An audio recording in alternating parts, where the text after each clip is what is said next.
श्री शनिदेव की पावन कथा। नमस्कार मित्रों, आज इस पावन शनिवार के अवसर पर हम सुनाने जा रहे हैं न्याय के देवता श्री शनिदेव की दिव्य कथा, जो हमें सिखाती है कि इस संसार में सबसे बड़ा सत्य कर्म होता है। प्राचीन काल में सूर्यदेव की पत्नी छाया के गर्भ से एक श्याम वर्ण बालक का जन्म हुआ। जन्म लेते ही वो बालक गहन ध्यान में लीन हो गया। उसके नेत्रों में अद्भुत तेज था। यही बालक आगे चलकर श्री शनिदेव कहलाए। बाल्यकाल से ही शनिदेव गंभीर, धैर्यवान और तपस्वी स्वभाव के थे। उन्होंने भगवान शिव की कठोर तपस्या की।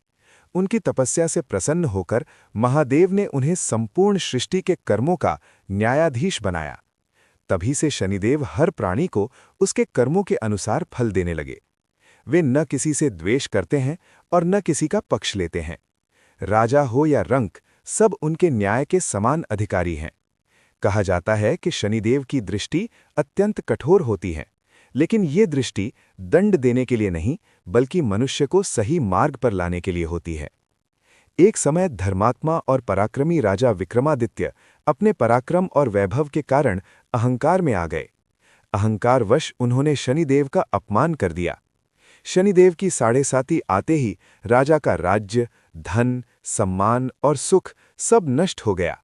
राजा को वर्षों तक कठिनाइयों और दुखों का सामना करना पड़ा। लेकिन इन कठिन परिस्थितियों में भी राजा विक्रमादित्य सत्य के मार्ग से नहीं डिगे। उन्होंने धैर्य रखा, अधर्म का साथ नहीं लिया और अपने कर्मों पर सच्चे मन से पश्चाताप किया। राजा की सच्ची तपस्या और धैर्य से प्रसन्न होकर शनिदेव ने उन्हें फिर से वैभव, सम्मान और पहले से भी अधिक यश प्रदान किया।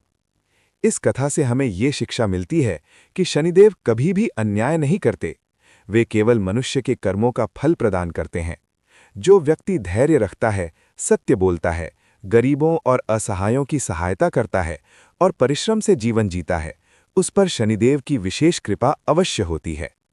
शनिवार का दिन शनिदेव को अत्यंत प्रिय है। इस दिन काले तिल, सरसों का तेल और जरूरतमंदों को दान करने से शनिदेव शीघ्र प्रसन्न होते हैं।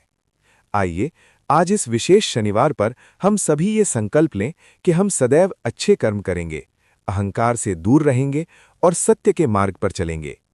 हे न्यायप्रिय शनिदेव, हमें सही कर्म करने की शक्ति दें, जीवन की हर परीक्षा में धैर्य प्रदान करें और अपनी कृपा दृष्टि हम सभी पर बनाए रखें। जय श्री शनिदेव, जय कर्म फलदाता। ओम।